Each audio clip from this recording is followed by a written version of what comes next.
Hello judicial service aspirant, judicial dream की concept class में आपका वेलकम है। आज हम मुस्लिम लॉ पढ़ेंगे। मुस्लिम लॉ में हम sources of Muslim law study करेंगे। जब हम सोर्सेज ऑफ मुस्लिम लॉ की बात करते हैं, यहाँ पर हमारे पास दो सोर्सेज हैं, प्राइमरी सोर्स और सेकेंडरी सोर्स। प्राइमरी सोर्स में सबसे पहले हम कुरान की बात करेंगे। होली कुरान, ये बुक जो है इसके बेसिस पर स्थापना हुई है इस्लाम धर्म की, ये माना जाता है। इसमें डिवाइन रेवलेशंस हैं, सीधे डायरेक्टली गॉड से, गॉड के थ्रू प्रॉफिट मोहम्मद को। यहाँ पर अराउंड लीगल वर्सेस की अगर बात करें 200 से ज़्यादा लीगल वर्सेस हैं, जिसमें से 80 लीगल वर्सेस मैरिज के पॉइंट ऑफ व्यू से रिलेटेड हैं। होली कुरान सबसे पैरामाउंट और सबसे important source of Muslim law है। इसके बाद हम बात करेंगे सुन्नत और हदीस की। यहाँ पर प्रॉफिट मोहम्मद ने अपनी लाइफ टाइम में कई वर्डिक्ट्स दी थी, कई बातें कही थी और कई बातों को अलाउ किया गया था। जो उन्होंने खुद के थ्रू कई बातें कही थी, कई बातों को अलाउ किया था और वर्डिक्ट्स दी थी, उन्हें हम सुन्नत बोलते हैं। और जो लोग नरेट करते हैं कि प्रॉफिट मोहम्मद ने ऐसी इस बात को अलाउ किया था, ऐसी बात कही थी, ऐसी वर्डिक्ट दी थी, उन्हें हम हदीस बोलते हैं। ये दोनों भी most important primary source of Muslim law है, लेकिन ये सेकेंड इन लाइन है अगर हम रेलेवेंसी की बात करें आफ्टर कुरान। उसके बाद हम इजमा की बात करते हैं। विद पैसेज ऑफ टाइम हमें चेंज ऑफ लॉ चाहिए था, क्योंकि लॉ एक डायनामिक सब्जेक्ट है और सोसाइटी की नीड्स ऐसी थी, कम्युनिटी की नीड ऐसी थी कि लॉ को चेंज किया जाए। तो ऐसे ही जूरिस्ट ने इवॉल्व किया पुराने लॉज को, जिन्हें हम इजमा बोलते हैं। अगर एवोल्यूशन ऑफ लॉज करना है तो ये ज़रूरी है कि जूरिस्ट के आपस में कंसेंसस हो, जूरिस्ट मुस्लिम्स हो और जूरिस्ट अपनी फील्ड में स्पेशलाइज्ड हो। जूरिस्ट की जब हम बात करते हैं तो यहाँ पर जो अपनी फील्ड में स्पेशलाइज्ड हैं उनकी बात कर रहे हैं हम। यहाँ पर प्रॉफिट मोहम्मद के जो कंपेनियंस थे, कंटेम्प्रेरी थे, उनकी बात कर रहे हैं और नॉर्मल पब्लिक की बात भी कर रहे हैं। कंपेनियंस अगर कुछ इजमा इवॉल्व करते हैं तो उसे हम सबसे हाई रेट करते हैं, क्योंकि ऐसा माना जाता है वो प्रॉफिट मोहम्मद के साथ रहे थे, तो वो उनके कंटेम्प्रेरी थे, तो उन्हें बेहतर जानते थे। जूरिस्ट की बात करें तो यहाँ पर डाइवर्जेंस ऑफ ओपिनियन है। कई बार माना जाता है कि अगर रिक्वायर्ड नंबर ऑफ जूरिस्ट ने एक प्रॉपर इजमा, एक प्रॉपर प्रोसीजर को फॉलो करते हुए इवॉल्व किया है, तो उसे भी हम रेलिवेंट मानेंगे। और इसके अलावा पीपल इन जनरल लीगल किसी भी मैटर पर इजमा इवॉल्व नहीं कर सकते, लेकिन अदर दैन लीगल मैटर्स, जैसे कोई रिलीजियस अफेयर है, कोई मैटर ऑफ प्रेयर है, उन पर ज़रूर इजमा इवॉल्व कर सकते हैं। लास्टली हम प्राइमरी सोर्सेज में बात करेंगे कियास की।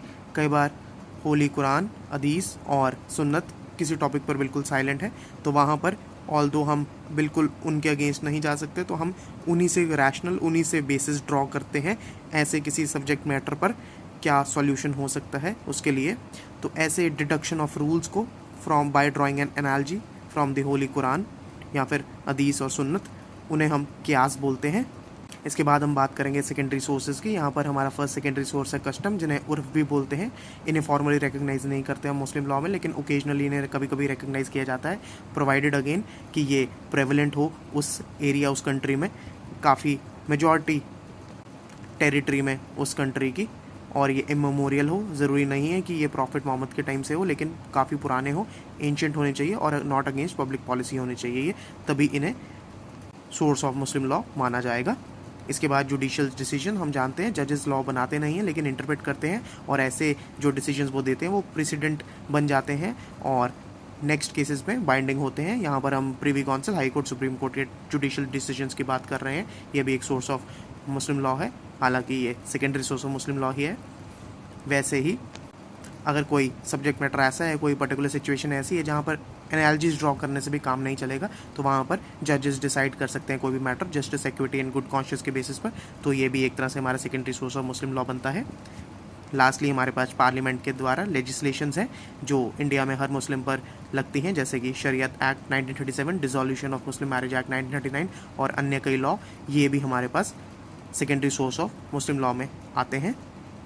इसके बाद हम लास्टली डिस्कस करेंगे कि शियाज़ में कुरान, हदीस और इजमा ही कंसिडर किए जाते हैं सोर्स ऑफ लॉ। ये कियास और सुन्नत को सोर्स ऑफ लॉ नहीं कंसिडर करते। हालांकि अगर सुन्नीज़ की बात करें तो वहाँ पर जो भी हमने सोर्सेज ऑफ लॉ डिस्कस किए थे उन सबको कंसिडर किया जाता है सोर्सेज ऑफ मुस्लिम लॉ। हम आगे जाकर डिस्कस करेंगे कि शिया, सुन्नी और बाकी सब स्कूल्स क्या होते हैं। आपको इस टॉपिक पर PDF और MCQ दिए जाएंगे और मॉडल आंसर की PDF दी जाएगी। उनके लिए आपको हमारा WhatsApp group, Telegram channel join करना पड़ेगा, उसका लिंक डिस्क्रिप्शन में है।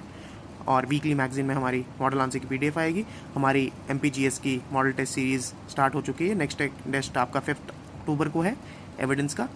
आप डिस्क्रिप्शन में जाके लिंक चेकआउट कर सकते हैं और एनरोल करवा सकते हैं। वैसे ही बिहार जुडिशियल सर्विस की हमारी एक बड़ी शॉर्ट मॉक टेस्ट सीरीज़ है, 6 मॉक्स हैं, उसका भी आप लिंक डिस्क्रिप्शन में जाके चेक कर सकते हैं। अगर आपको वीडियो पसंद आई तो चैनल को सब्सक्राइब कीजिए, वीडियो को लाइक एंड शेयर कीजिए।